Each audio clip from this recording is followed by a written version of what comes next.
Yo estoy intentando finalizar mi tesis doctoral en el marco del Instituto de Cultura y Tecnología de la Universidad Carlos III de Madrid y me centro en las relaciones entre la realidad virtual y la literatura. Dentro de esa investigación, de esa tesis, se abrió una línea que se centraba en el teatro y la cibercultura, que es un poco lo que vamos a presentar hoy aquí. A la hora de empezar a trabajar sobre teatro y cibercultura, la primera tarea que decidimos que teníamos que realizar era la de un acopio de material, ver qué se estaba haciendo y ir recopilando todas esas experiencias teatrales en las que mediaban las nuevas tecnologías, ¿no? Siempre que se utiliza tecnología falla. Bueno, son numerosas las acciones dramáticas que se llevan a cabo con la intervención de las nuevas tecnologías y ahora, todavía hoy, no se ha asentado una terminología que nos ayude a describirlas. Por lo tanto, la siguiente fase que decidimos que teníamos que llevar a cabo en este trabajo era la de crear una taxonomía, una conceptualización y una categorización de cada una de estas experiencias teatrales. Y consideramos que podíamos hablar de 4 grandes marbetes en los que ir incorporando cada una de estas experiencias teatrales. Tendríamos el hiperdrama, el teatro de robots, el teatro digital y el ciberdrama. El hiperdrama sería aquel teatro que se representa en un teatro convencional donde hay un encuentro físico entre los espectadores y el público, pero la escritura del texto dramático es hipertextual. Es una escritura multimedia, el tipo de literatura de la que nos hablaba Domenico Chiappe antes, y bueno, la representación tampoco es usual. Todas las acciones son simultáneas, todos los actos se están llevando a cabo simultáneamente en escena. Por ejemplo, si ahora mismo se representara un hiperdrama aquí en el CaixaForum, la gente, si el público entrara por la escalera, algunos podrían quedarse aquí, en el hall, porque si yo ahora mismo fuera actriz de este hiperdrama, pues estaría marcándome un monólogo, pero parte del público no tendría por qué quedarse en el hall y podría subir las escaleras porque en la cafetería se estaría dando pues otra acción dramática y otro acto. De manera hipertextual podrían hacerse diferentes recorridos de esa misma obra. Constantemente los actores están representando, en este caso en ningún momento descansan porque no hay bambalinas. ¿Cómo puedo escribir esa obra dramática? Pues a través del espacio digital utilizando el hipertexto como herramienta de escritura. El teatro de robots o el teatro mecánico es aquel en el que el actor desaparece y los que actúan son los robots, las máquinas. Precedentes, tradición, el teatro de marionetas, ¿no? Y el teatro digital y el ciberdrama son las experiencias teatrales de las que queremos hablar hoy. El teatro digital es aquel que combina la relación entre el espacio real y el espacio digital y el ciberespacio. Y el ciberdrama es aquella acción dramática que se desarrolla única y exclusivamente en el ciberespacio. No hay una relación física entre el espectador y el público, perdón, entre el espectador y el performer, el actor. Sobre teatro digital hemos traído algunos ejemplos como los trabajos de Mark Greaney en la Universidad de Kansas. Él es escenógrafo, sobre todo, y incorpora la realidad virtual para potenciar la acción dramática, de manera, por ejemplo, aquí tenemos en el 96, con esta obra, lo que hace es un poco lo que nos comentaba antes el compañero, ¿no? Aumentar la calidad de la obra y no tan solo la calidad, sino toda la potencialidad de los lenguajes audiovisuales que pueden interactuar en este tipo de acción dramática. Aquí el público utiliza un visiocasco en el que escucha un sonido estereoscópico que le aísla del resto del público y en el que se proyectan unas imágenes infográficas tridimensionales. Pero al mismo tiempo él está sentado, está en un teatro tradicional a la italiana y enfrente tiene un escenario en el que hay un actor que está declamando un texto. Por lo tanto, él contempla la superposición de ese espacio digital y de ese espacio real, que interactúan al mismo tiempo y se potencia de esta manera la experiencia de la visualización de la acción dramática. Bueno, en este caso Emily, que es la protagonista de la obra, tiene un problema de afasia, por lo que la escenografía y la infografía que se utiliza en el espectáculo se convierten también en parte protagonista de la escena. ¿Por qué? Porque nos ayudan a comprender el estado psicológico de un personaje que además no es capaz de articular el texto porque tiene un problema de pérdida del lenguaje, que es esta afasia. No se utiliza la tecnología como un mero recurso escenotécnico, como se venía haciendo en la tradición del teatro experimental, el teatro visual o, por ejemplo, pues Piscator, que ya utilizaba pantallas cinematográficas en los años 30. Son diferentes imágenes que observan los espectadores en esa superposición. En este otro espectáculo, en Telsa Electric, no tenemos un cambio de vista en tiempo real del espectador frente a lo que sucede en escena. Aquí simplemente se van proyectando una serie de imágenes infográficas tridimensionales, pero que tienen única y exclusivamente una función escenográfica. En el anterior espectáculo utilizaban un sistema walkthrough que permitía la interacción en tiempo real del usuario con lo que iba pasando en escena. Aquí tenemos diferentes imágenes también de Telsa Electric. No son muy buenas estas imágenes, lo siento, porque veo que no se veían. Uy, se está... ¿Podemos ir atrás un segundo? No. Aquí. Y en el teatro Cibor hay una vertiente que sería el teatro... dentro del teatro digital tenemos una vertiente que es el teatro Cibor. Estos son los dos mayores exponentes del teatro Cibor, Estelar y Marceli Antúnez Roca. Nosotros vamos a mostrar un poco el trabajo de ambos para que veamos cómo desde las artes escénicas se ha recogido toda esta problemática y todas estas transformaciones y todas estas interacciones que está teniendo la sociedad al interactuar con las nuevas tecnologías, ¿no? Vamos a ver el trabajo de Estelar, cuerpo amplificado. Estelar se convierte en el paradigma de lo posbiológico, del transhumanismo. Sostiene que el cuerpo está obsoleto y de ahí que el teatro Cibor hayamos creado esa variante dentro del teatro digital porque combina tanto la interacción con el espacio digital como con el espacio real, pero se centra absolutamente en la interacción de la máquina con el hombre en cuanto a la problemática del cuerpo humano y trabaja con su propio cuerpo. Y si considera que el cuerpo está obsoleto, necesitamos potenciarlo, necesitamos amplificarlo. Para él, el ser humano es un cuerpo bípedo, blando, con una capacidad cerebral de tan solo 1.400 centímetros cúbicos, que no nos sirve para nada. ¿Y qué tenemos que hacer? Transformarlo biotecnológicamente. Él considera que el futuro del ser humano es el Cyber-Homo sapiens 2.0 y trabaja en esa idea y es lo que plantea en sus performances.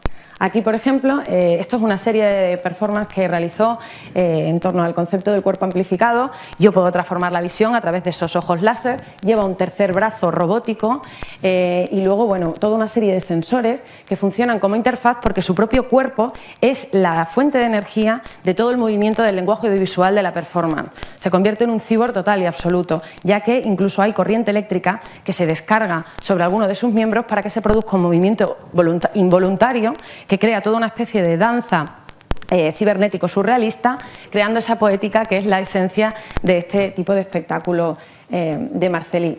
Ese tercer brazo que hace trabajar la idea de las prótesis no como sustitución de algo que falta, sino como superposición, como exceso. Él considera que si nosotros conocemos la realidad y el mundo que nos rodea porque lo percibimos a través de nuestros sentidos, si transformamos esos sentidos podremos tener otra percepción de la realidad y podremos incluso cambiar nuestra manera de... nuestras formas de inteligencia al fin y al cabo. Aquí tenemos diferentes imágenes de otras performances. Esto es un exoesqueleto arácnido que utilizó con ese tercer brazo programado y que ahora veremos que tiene otras aplicaciones como son las que le da Marceli Antúnez. Ese otro exponente del teatro Cibor. Esta es una de las imágenes más conocidas de Estelar, ¿no?, en la que escribe la palabra evolución con 3 manos. Muchas veces hemos pensado, no tengo 3 brazos. Bueno, pues ¿qué pasaría si el ser humano pudiera incluso tener 3 brazos? Él lo que plantea sobre todo es esa reflexión sobre la incidencia de la bioinformática en el cuerpo humano. No considera que el ADN sea el futuro, y bueno, pues sustituyamos nuestro ADN por el silicio y la electricidad. Esta tercera oreja cumple su función, sirve para escuchar y además está conectada online y podemos incluso a través de la red escucharla nosotros siempre que él, también pues la tenga activada. Esto lo presentó también aquí en Madrid, este trabajo. Simplemente, queríamos mostrar algunas imágenes para pasar ahora a esta otra experiencia de teatro Cibor dentro del teatro digital, que es la que nos plantea Marceli Antúnez, también trabajando con su cuerpo, la interacción hombre-máquina, esa integración que podemos dividir en 2 ramificaciones, ¿no? La integración endógena, esa maquinización del ser humano que lleva hasta su extremo más absoluto Estelar, y luego esa integración exógena, en la que se trabaja también la humanización de la máquina. Y aquí lo que hace Marceli Antúnez es una simbiosis marcar un equilibrio, una síntesis entre estas dos combinaciones del hombre-máquina. No hace falta que el cuerpo desaparezca, el cuerpo humano no está obsoleto, pero podemos modificarlo y probablemente el futuro va a ser esa modificación y trabajar en esa idea. Bueno, Marcel·lí Antúnez es un exmiembro de la Fura dels Baus que desde los 80 ya empezó a trabajar en solitario. Él en sus performances utiliza como interfaz un exoesqueleto y nos habla de la sistematurgia como la dramaturgia de los sistemas computacionales, donde son importantísimos el software y el hardware como parte consustancial de la obra, de la escena dramática. Él habla de performance mecatrónicas. ¿Eso qué significa? Que cuando hablamos de teatro digital tenemos que pensar siempre en que se tiene que dar una interacción en tiempo real con ese espacio digital.